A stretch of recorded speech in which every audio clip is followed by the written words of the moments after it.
Assalamualaikum warahmatullahi wabarakatuh. Teman-teman yang berbahagia, sukses untuk anak-anak Anda. Bagi Anda yang anaknya masih kecil-kecil, bagi Anda yang anaknya udah gede, dan bagi Anda anaknya yang sudah berkeluarga. Mari kita sharing mengenai sukses untuk anak-anak Anda.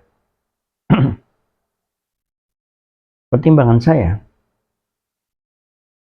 itu baru-baru ini, baru kris 29 Juni 2025, itu CNBC mengangkat topik ini menjadi dasar tema saya ini. Kedua, marilah kita menggunakan ilmu pengetahuan sebagai dasar dari kegiatan kita. Mari kita lihat sebuah situasi. Anak Anda tiba-tiba mendatangi Anda sedang santai di rumah, duduk di kursi di teras dengan secangkir teh, ditemani, kemudian dia datang. Dia membawa buku gambar dan dia memamerkan apa yang telah dia gambar. Pak, aku baru gambar, Pak. Gitu. Terlihat gambarnya adalah gambar orang, gambar pemandangan, dan gambar rumah. Lalu Anda menengok, wah bagus nak. Lalu Anda kembali lagi melihat HP Anda. Dan anak Anda pun berlari meninggalkan Anda. Atau Anda matikan HP Anda taruh di meja, kemudian Anda rangkul anak Anda baca, Anda lihat buku gambarnya, kemudian Anda berdiskusi berdua tentang gambar orang, tentang gambar pemandangan, dan tentang gambar rumah, mendetail satu persatu. Itu mungkin nggak ada 5 menit, Pak. Satu yang Anda tekankan adalah tingkatkan percaya diri anak Anda. Puji anak Anda supaya dia termotivasi, supaya dia merasa berhak untuk mendapatkan nilai bagus atas gambarnya, nilai dari orang tuanya. Pupuklah rasa itu. Ini yang akan membekali dia ketika dia keluar dari rumah menjadi anak yang bermental, menjadi anak yang bermoral, dan menjadi anak yang menghargai dirinya sendiri tanpa harus dipuji oleh orang lain. Teman-teman, apa yang disampaikan oleh CNBC ini adalah CNBC ini mengutip Women's Day. Women's Day itu mungkin kayak surat kabar kali ya. Nah, di Women's Day ini para ilmuwan ini menyatakan bahwa sukses itu berawal dan yang utama itu dari pola didik, pola pengasuhan sejak dini. Ini logis banget karena menurut saya, karena ini adalah basicnya adalah ilmu pengetahuan bahwa pola didik dan pola pengasuhan anak di usia dini itu merupakan fondasi. Ibarat bangunan itu merupakan fondasi, dasar paling bawah dari sebuah bangunan. Bangunan mau setinggi apapun, kalau pondasinya kuat, maka bangunan itu akan kuat. Para ilmuwan ini melakukan penelitian, teman. Ilmuwan mana? Pennsylvania State University. Jadi State University itu adalah berarti universitas negeri. Ya ibaratnya kalau di sini Undip, ITB kayak gitulah. Bersama-sama dengan Duke University. Melibatkan, dia memilih responden itu adalah 700 anak-anak. Dia mengamati dari mulai taman kanak-kanak sehingga sampai 20 tahun kemudian. Anak-anak ternyata yang mempunyai kemampuan sosial yang baik, ya, ini kemampuan sosial nih, dapat bekerja sama dengan teman-temannya, ya kan, tanpa diminta, tanpa disuruh, mau membantu orang lain, mau membantu teman-temannya, itu mereka lebih berhasil, baik di perguruan tingginya maupun mendapatkan pekerjaan tetap di usia kurang dari 25 tahun. Nah, penekanannya kembali ke kemampuan sosial dan kemampuan emosional. Kalau kemampuan sosial ya paham ya, jelas ini. Tapi kalau kemampuan emosional itu bukan hanya marah, teman-teman. Emosional itu kalau dalam bahasa Inggris itu artinya perasaan. Rasa sedih, rasa marah juga, rasa gembira, rasa senang, rasa malu, itu adalah kemampuan anak-anak yang bisa mengendalikan emosional itu.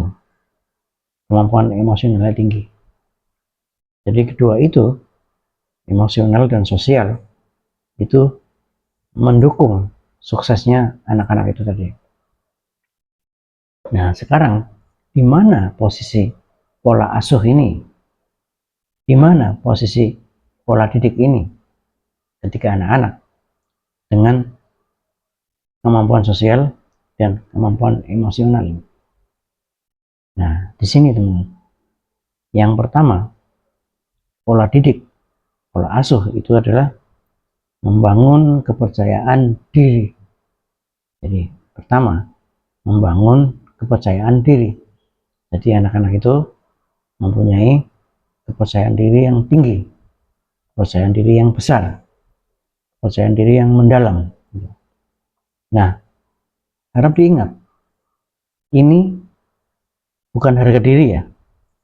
Beda antara harga diri dan kepercayaan diri.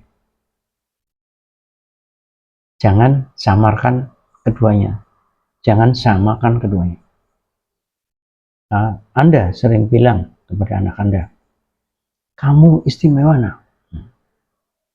Kamu bisa menjadi apa aja yang kamu inginkan. Itu sering kan kita. Nah, ini menimbulkan harga diri yang besar. Dia jadi harga dirinya tinggi. Tapi belum memupuk kepercayaan diri yang tinggi. Ya. Kamu istimewa. Kamu hebat. Kamu bisa menjadi apa aja yang kamu inginkan. Kalau mau diuraikan lebih panjang ya misalnya, kamu itu keturunan dokter misalnya. Kamu itu keturunan kiai gitu. Jadi hanya berbekal kamu istimewa saja itu tidak cukup.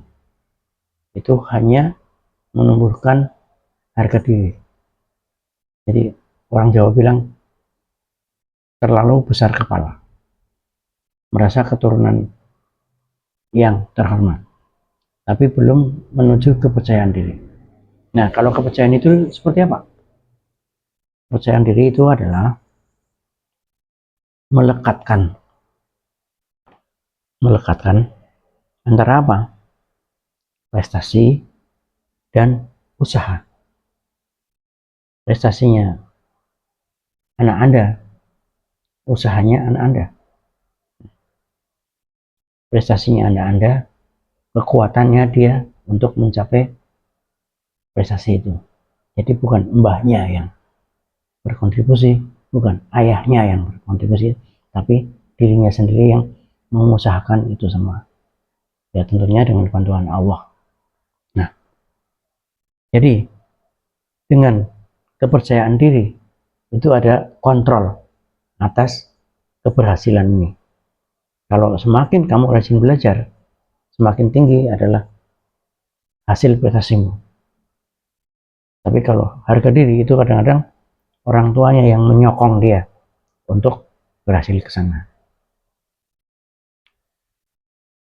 Ada rintangan, ada proses menemukan solusi bagi si anak itu. Dia bisa bangkit kembali ketika gagal. Dia tahu sebelum berhasil ada kegagalan kecil maupun kegagalan besar yang harus dia lewati. Biar dia merasakan sendiri. Itu adalah membangun kepercayaan diri. Dan yang namanya membangun itu pasti perlu waktu, tidak instan. Itu yang pertama. Jadi pola asuh yang pertama adalah membangun kepercayaan diri. Yang kedua, apalagi yang kita ajarkan kepada anak kita? Yang kedua adalah mengajarkan empati. Empati itu ada 3, Pak. Empati itu ada 3, Bu. Yang pertama, merasakan perasaan orang lain. Jadi, merasakan. Ini tataran yang pertama. Baru merasakan apa yang dirasakan orang lain. Yang kedua adalah lebih tinggi lagi, yaitu empati perilaku. Setelah kamu tahu perasaan si miskin, nak, ini misalnya gitu, maka berilah sedekah kepadanya. Nah, ini sedekah ini adalah perilaku. Itu empati perilaku. Nah, yang ketiga apa, Pak? Yang ketiga adalah empati kognitif. Kognitif itu dalam arti memahami pemikiran orang lain. Apa ya yang kira-kira dipikirkan oleh para orang miskin itu, tetangga yang miskin itu. Jadi lebih dalam lagi dia tahu yang dipikirkan orang lain. Yang dipikirkan oleh mereka itu yang penting besok bisa makan. Nah, itu juga harus kita sering tanamkan ke dalam diri anak kita supaya anak kita bisa berempati. Nah, ajari kepada dia, ajari marah itu seperti apa, rasa senang itu rasanya seperti apa, rasa sedih itu rasanya seperti apa. Itu ini yang belum atau jarang kita lakukan. Rata-rata kita tidak ingin melihat anak kita marah. Rata-rata kita tidak ingin melihat anak kita sedih. Akibatnya sepanjang hidup kita selalu memprotek dia agar tidak sedih, selalu memprotek dia agar tidak marah. Suatu ketika seorang ibu wadul sama ayahnya, "Pak, anak kita sudah bisa marah, Pak." Bapaknya tersenyum. "Alhamdulillah, Bu." "Loh, kok alhamdulillah?" "Iya, alhamdulillah, berarti anak kita normal, Bu. Berarti Allah sudah menginstalkan rasa marah di dalam dadanya. Coba kalau anak kita nggak bisa marah." "Sedih, Bu, saya, Bu. Sedih saya. Nggak normal nanti." Nah, itulah contohnya. Jangan belenggu, jangan kita dibatasi, anak kita nggak usah marah. Anak kita nggak pernah marah di rumah. "Anak saya nurut, Pak." nggak pernah marah gitu. Jadi ada saatnya di mana kita tahu, di mana kita lihat bahwa anak kita sudah bisa marah, sehingga dia akan tahu empati kalau orang lain marah kepada dia itu rasanya seperti apa. Biar aja dia sedih suatu saat, jangan itu dipotong supaya nggak sedih, tapi biar dia merasakan rasa sedih itu rasanya seperti apa. Jadi dia bisa merasakan ketika orang lain kehilangan atau gagal, merasa sedih. Demikian teman-teman. Jadi mengajarkan empati, karena mengajarkan di sini kan bukan study, bukan hanya baca buku, tapi mengajarkan praktek. Kalau praktek yang tahu hanya orang tuanya, anaknya nggak bisa mengenali bagaimana rasa marah itu, bagaimana rasa senang itu, bagaimana rasa sedih itu, ya. Nah, tipsnya ini menurut tadi CNBC tadi itu adalah sering-sering menanyakan kepada anak Anda, "Nak, apa yang kamu rasakan, Nak?" Ada yang sama? Ada ya? Facebook. Setiap kali Anda buka Facebook, dia akan tanya, "Apa yang Anda pikirkan?" Nah, jadi periode-periode sekali, satu hari sekali, satu minggu sekali, atau satu bulan sekali, tanyakan kepada anak Anda, "Nak, apa yang kamu rasakan setelah kita tadi takziah ke tetangga yang orang tuanya meninggal?" Jadi biar dia mengungkapkan rasa, biar mengungkapkan apa yang dia mengerti tentang rasa. Tidak perlu dikoreksi, tidak perlu Anda revisi, kecuali kalau dia tanya. Yang ketiga, terlibat bermain dengan teman-temannya. Terlibat itu ikut terjun ya. Jadi anak-anak Anda bermain layangan, bermain gundu, bermain petak umpet gitu, terlibat dengan anak-anak. Sesekali Anda dampingi nggak apa-apa, tapi jangan selalu. Nah, di sini ada kontak mata dengan teman-temannya. Di sini ada kontak fisik, mungkin berangkulan, mungkin gandengan, mungkin bersalaman gitu. Itu akan menumbuhkan yang namanya oksitosin.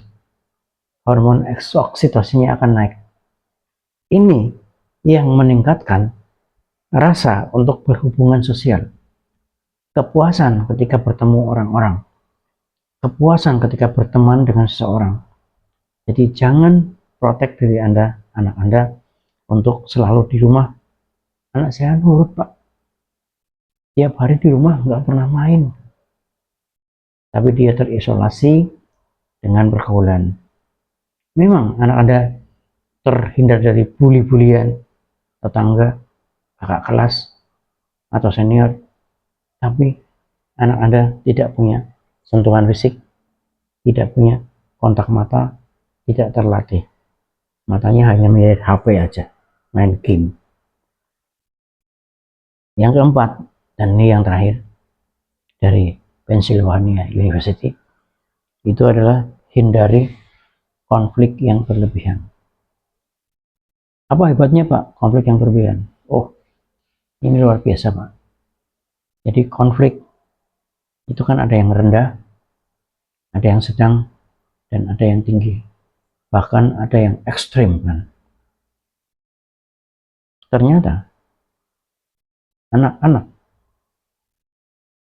bahkan orang tua pun yang terkenal keras di luar rumah, yang terkenal ganas, yang terkenal galak dalam berkonflik, itu ternyata sumbernya dari rumah Pak. Keluarga yang berantakan, keluarga yang broken home, itu akan menciptakan anak-anak monster. Jadi sumber dari konflik yang berlebihan dari anak Anda itu adalah dari rumah Anda. Nah, ini selesai ya. Ini yang dari CNBC.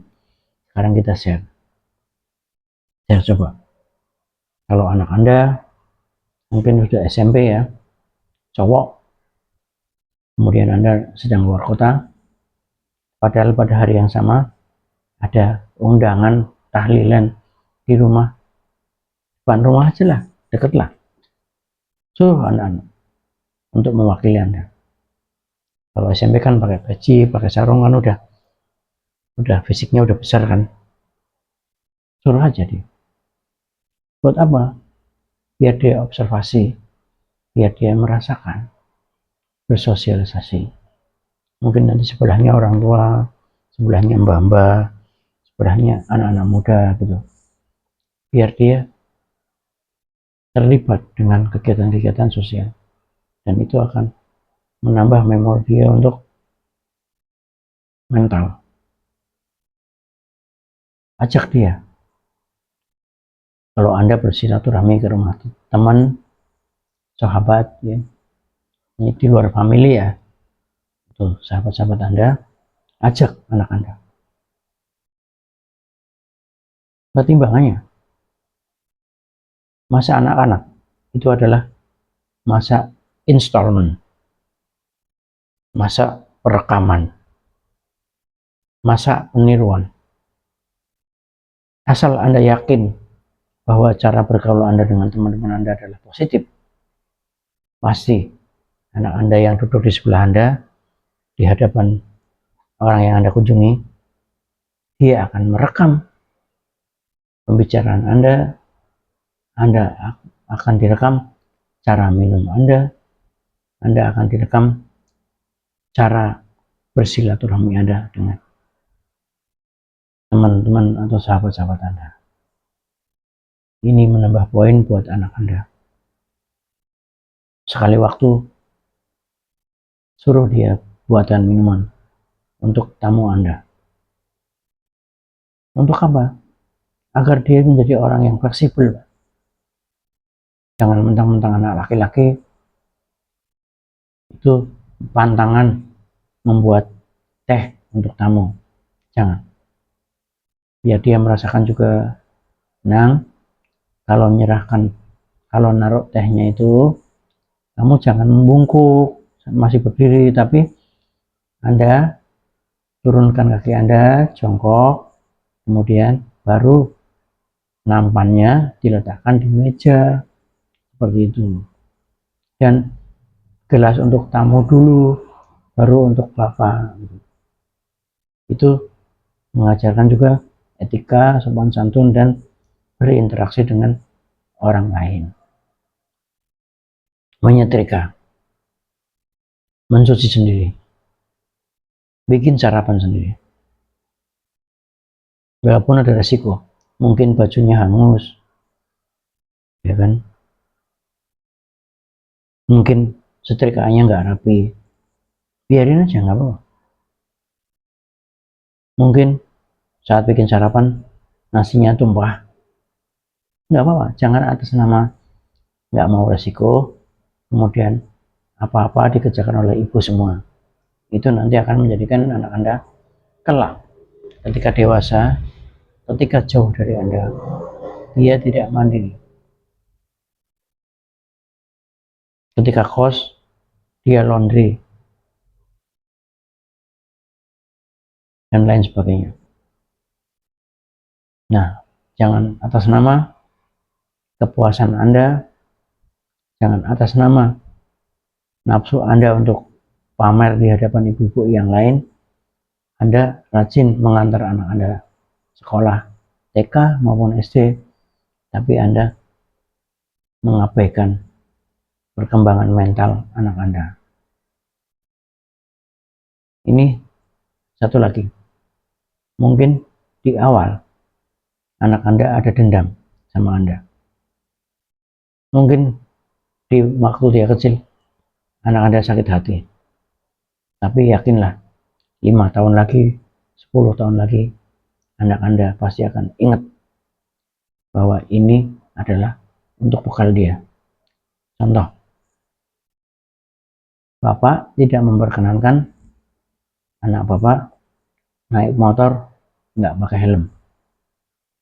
Bapak tidak membelikan motor buat anak Bapak sebelum usianya mencukupi untuk beli SIM.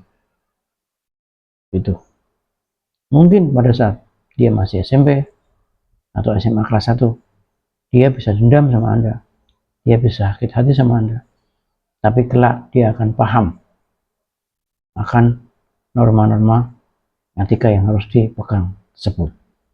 Kecelakaan apa yang akan terjadi? Itu kalau Anda lihat beritanya, ada yang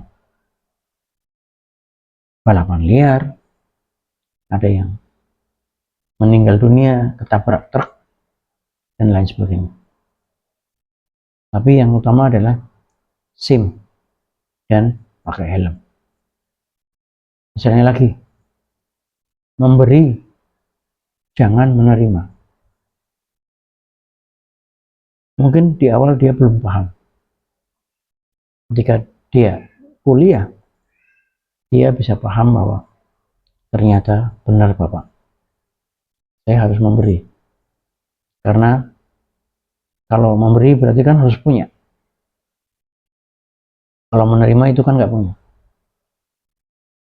Kalau mau memberi uang kan berarti harus punya uang. Kalau mau memberi nasihat kan berarti harus pinter. Jadi memang benar kata-kata Bapak. Contoh lain, belajar sendiri, jangan nyontek. Jangan sekali-kali nyontek.